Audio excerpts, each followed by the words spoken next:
Chapter 1 of The Science of Getting Rich by Valence D. Wattles. Whatever may be said in praise of poverty, the fact remains that it is not possible to live a really complete or successful life unless one is rich. No man can rise to his greatest possible height in talent or soul development unless he has plenty of money, for to unfold the soul and to develop talent he must have many things to use, and he cannot have these things unless he has money to buy them with. A man develops in mind, soul, and body by making use of things, and society is so organized that man must have money in order to become the possessor of things. Therefore, the basis of all advancement for man must be the science of getting rich. The object of all life is development, and everything that lives has an inalienable right to all the development it is capable of attaining. Man's right to life means his right to have the free and unrestricted use of all the things which may be necessary to his fullest mental, spiritual, and physical unfoldment, or, in other words, his right to be rich. In this book, I shall not speak of riches in a figurative way.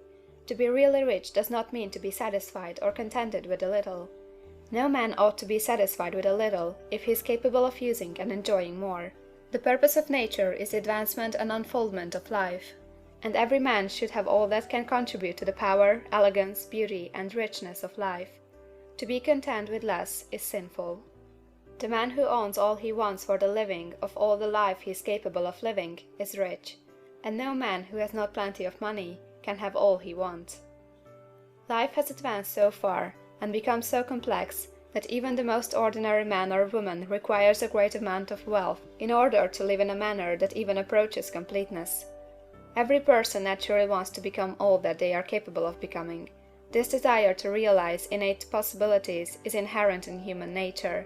We cannot help wanting to be all that we can be. Success in life is becoming what you want to be.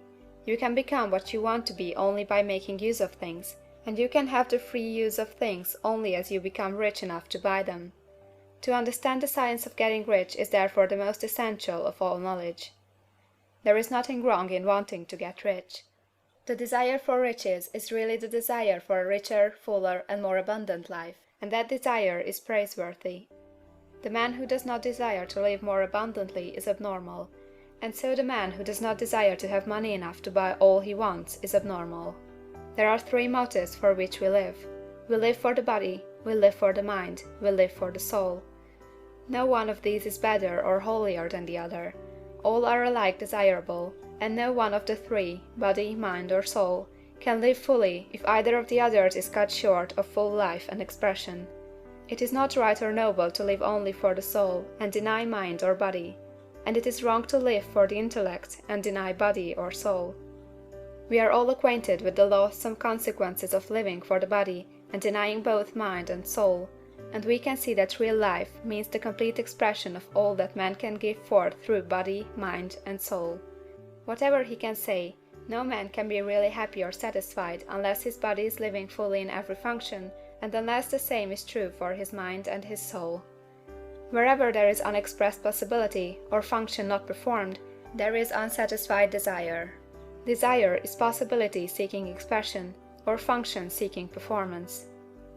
Man cannot live fully in body without good food, comfortable clothing, and warm shelter, and without freedom from excessive toil. Rest and recreation are also necessary for his physical life. He cannot live fully in mind without books and time to study them, without opportunity to travel and observation, or without intellectual companionship. To live fully in mind, he must have intellectual recreations, and must surround himself with all the objects of art and beauty he is capable of using and appreciating.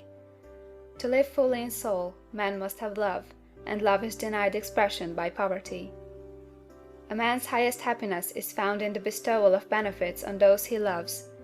Love finds its most natural and spontaneous expression in giving. The man who has nothing to give cannot fill his place as a husband or father, as a citizen, or as a man. It is in the use of material things that a man finds full life for his body, develops his mind, and unfolds his soul. It is therefore for supreme importance to him that he should be rich. It is perfectly right that you should desire to be rich. If you are a normal man or woman, you cannot help doing so. It is perfectly right that you should give your best attention to the science of getting rich, for it is the noblest and most necessary of all studies. If you neglect this study, you are derelict in your duty to yourself, to God and humanity; for you can render to God and humanity no greater service than to make the most of yourself. CHAPTER 2.